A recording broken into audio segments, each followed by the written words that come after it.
सप्ताह के बाकी दिनों में क्यों नहीं पूजा जाता? सूत जी ने कहा, समुद्र का मंथन करने से जो रतन देवताओं को मिले, उनमें से देवताओं ने लक्ष्मी और कौस्तुभ मणि भगवान विष्णु को दे दी थी। विष्णु भगवान जब लक्ष्मी जी से विवाह करने के लिए तैयार हुए तो लक्ष्मी जी ने कहा, हे प्रभु, जब तक मेरी बड़ी बहन का ब्याह नहीं हो जाता, आप मुझ छोटी बहन से ब्याह कैसे कर सकते हैं? इसलिए आप पहले मेरी बड़ी बहन का ब्याह करा दीजिए, बाद में मुझसे ब्याह कीजिए, क्योंकि यह प्राचीन नियम है। सूत जी बोले। लक्ष्मी जी के ऐसे वचन सुनकर भगवान विष्णु ने लक्ष्मी जी की बड़ी बहन का ब्याह उदालक ऋषि के साथ कर दिया। वह अलक्ष्मी बड़ी कुरूप थी, बड़ा मुख, चमकते हुए दांत, वृद्धा के समान शरीर, बड़े बड़े नेत्र और रूखे बाल। महर्षि उदालक भगवान विष्णु के आग्रह पर उससे ब्याह कर उसे वेद मंत्रों की ध्वनि से गुंजाते हुए अपने आश्रम में ले आए। वेद ध्वनि से गुंजित हवन के पवित्र धुएं से सुगंधित उस मनोहर ऋषि आश्रम को देखकर वह बहुत दुखी हुई। उसने महर्षि उदालक से कहा, इस आश्रम में वेद ध्वनि हो रही है, अतः यह स्थान मेरे रहने योग्य नहीं है, इसलिए तुम मुझे किसी दूसरी जगह ले चलो। उसकी बात सुनकर महर्षि उदालक ने कहा, तुम यहाँ पर क्यों नहीं रह सकती और तुम्हारे रहने योग्य दूसरी जगह कौन सी है, यह मुझको बताओ। अलक्ष्मी ने कहा, जहाँ पर वेद की ध्वनि होती हो, अस्थियों का सत्कार होता हो, यज्ञ आदि होते हो, उस स्थान पर मैं नहीं रह सकती। जहाँ पर पति पत्नी आपस में प्यारे हों, पितरों के निमित्त यज्ञ होते हों, देवताओं का पूजन होता हो, वहाँ पर मैं नहीं रह सकती। जहाँ पर दिन रात पति पत्नी लड़ते हों और जहाँ से अतिथि लोग सदा निराश लौटते हों,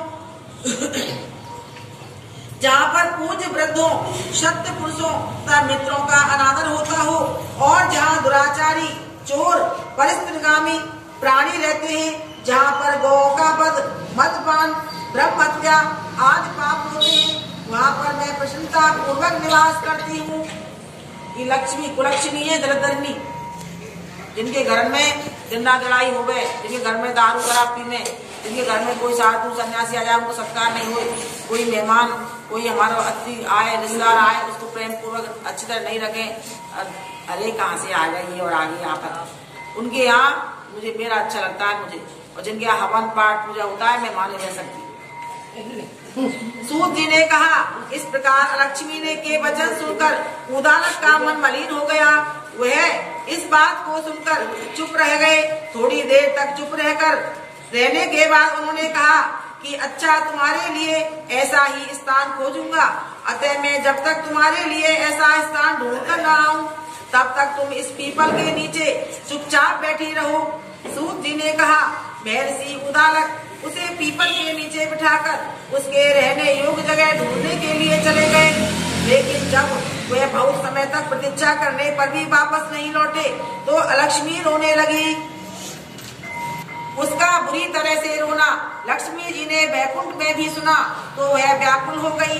उन्होंने दुखी होकर भगवान विष्णु से कहा, हे प्रभु, मेरी बड़ी बहन अलक्ष्मी पति के त्याग देने से अत्यंत दुखी हो गई है। हे नाथ, यदि मैं आपकी प्रिय पत्नी हूँ तो आप उसे आश्वासन देने के लिए उसके पास चलिए।